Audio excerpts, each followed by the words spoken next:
राम कृष्ण हनुमान की जय, सीताराम भगवान की जय, अपने अपने माता पिता गुरुजनों की जय। गीता सीरीज़ का ये हम अध्याय आगे बढ़ाते हैं।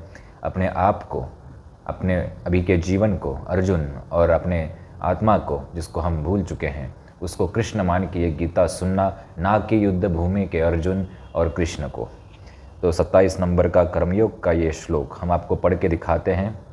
इसमें 3-4 श्लोक हैं जिसकी कड़ियाँ एक दूसरे से जुड़ी है, तो हमें 3-4 श्लोक आपको सीधा पढ़ के बताएंगे, उसके बाद इसको हम समझाएंगे। 27 नंबर का श्लोक। जीवात्मा अहंकार के प्रभाव से मोहग्रस्त होकर अपने आप को समस्त कर्मों का कर्ता मान बैठता है, जबकि वास्तव में प्रकृति के तीनों गुणों द्वारा संपन्न किए जाते हैं। आगे का श्लोक 28 नंबर का।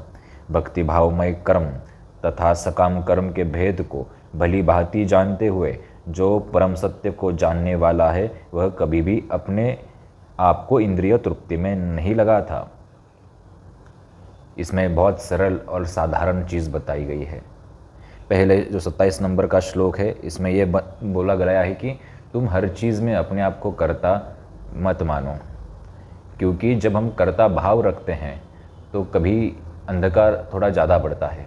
जब तुम कभी साक्षी भाव मानो, जैसे हमने पिछले कई वीडियोज़ में बताया कि कभी तो प्रेक्षक बन के देखो, घर से बाहर निकलो तो प्रेक्षक बन के निकलो, साक्षी बन जाओ सिर्फ उस चीज़ का, और अपने आसपास जो चल रहा है उसको नाटक समझो। तो तुम्हें अगर कोई गाली भी दे रहा होगा तो तुम्हें कोई फ़र्क नहीं पड़ेगा। क्यों? क्योंकि तुम ऐसा सोचते हो कि ये नाटक चल रहा है और मैं प्रेक्षक हूँ, मैं एक दर्शक हूँ, साक्षी भाव। तो तकलीफ़ कम होती है। तो यही कृष्ण भगवान हमारे नज़र से यहाँ पे बता रहे हैं कि हर चीज़ में कर्ता, हर चीज़ में खुद को ही दोष देना हमें बंद करना चाहिए, भले स्थिति परिस्थिति कैसी भी हो। कभी कभी साक्षी भाव बन के देखो तो समझेगा। इन सारे श्लोकों के हज़ारों बुद्धि और हज़ारों अर्थ निकल सकते हैं। हमने एक बहुत सरल साधारण अर्थ आपको बताने की कोशिश की। आगे का जो 28 नंबर का श्लोक है उसमें बताया कि भली बातें वो इंसान जानता है, जो परम सत्य को जानता है वो अच्छे से जानता है कि ये सब जो हो रहा है उसमें हमें आसक्त नहीं होना है ज़्यादा। 29 नंबर का श्लोक। ये सारे श्लोक बहुत सरल है, आपको समझ में नहीं आ रहे होंगे शुरुआत में, क्योंकि गीता ऐसा विषय है तो शुरुआत में तो समझ ही नहीं आता। तुम इसके हज़ारों अर्थ अपनी बुद्धि से निकाल के कुछ अलग ही दिशा निर्देश पे पहुंच जाते हो, और फिर तुम्हें गीता पढ़ने की या फिर कोई और ग्रंथ पढ़ने की इच्छा ही नहीं होती। क्यों? क्योंकि तुम्हें समझता ही कुछ नहीं। उसका कारण ये शब्दों की रचना है। ये गीता के शब्दों की कोई भी उठा के प्रकाशन की, किसी भी प्रकाशन की गीता आप देखें, शब्दों की रचना ही ऐसी है कि ऐसा लग रहा है कि जिन्होंने ट्रांसलेट किया या फिर जिन्होंने इसको सामने रखा कृष्ण भगवान के उन श्लोकों को, वो खुद ही कन्फ्यूज थे कि उस श्लोक का अर्थ क्या निकाले, तो खुद भ्रम में थे। ऐसा अगर आप पढ़ेंगे तो आपको समझेगा। इसलिए किसी गुरु के सानिध्य में अगर आप इसके श्लोकों का या फिर इसके अर्थ निकालने की कोशिश करेंगे तो ज़्यादा अच्छे से आप समझ पाएंगे। खुद से पढ़ने जाओगे तो मैं खुद बता रहा हूँ आपको, हमने खुद ऐसे लोग देखे हैं जो गीता पढ़ते हैं, 1-2 अध्याय के बाद बंद कर देते हैं, बाद में जीवन में कभी हाथ नहीं लगाते कि वो समझता ही कुछ नहीं। ठीक है, उसमें गलती आपकी नहीं, गलती उन शब्द रचनाओं की है, ना गलती कृष्ण की है। ना कृष्ण भगवान कुछ ऐसा गलत बता रहे हैं या फिर कुछ बहुत ही परम मतलब एकदम सीक्रेट ज्ञान दे रहे हैं, ऐसा कुछ नहीं है।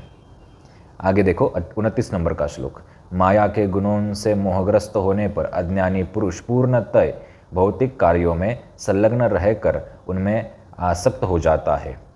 यद्यपि उनके ये कार्य उनमें ज्ञान भाव के कारण अधम होते हैं, किंतु ज्ञानी को चाहिए कि उन्हें विचलित न करे।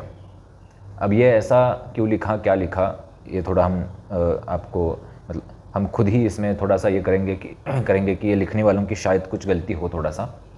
हम अपने भाव से आपको बता रहे हैं कि जो अज्ञानी पुरुष होते हैं वो मोहग्रस्त होकर अपने ही धुन में रहते हैं।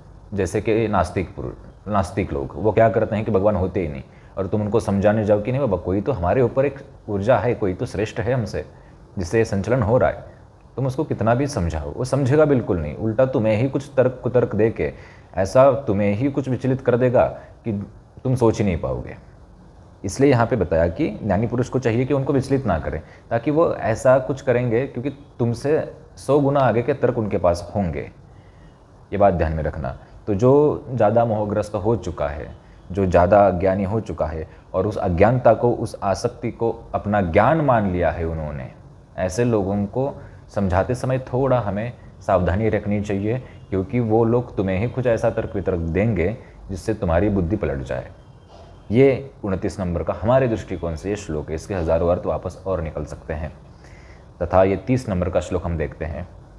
अतः अर्जुन, अपने सारे कार्यों को मुझ में समर्पित करके मेरे पूर्ण ज्ञान से युक्त होकर लाभ की आकांक्षा से रहित, स्वामित्व के किसी दावे के बिना तथा आलस्य से रहित होकर युद्ध करो।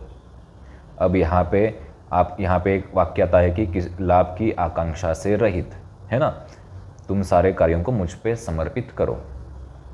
अब लाभ की आकांक्षा का एक अलग अर्थ है। जो तुम सोच रहे हो मैं तुम्हें बता देता हूँ। तुम बोलोगे कि लाभ की आकांक्षा ना रखेंगे तो नौकरी क्यों करे, व्यापार क्यों करे, फिर घर कैसे चलेगा।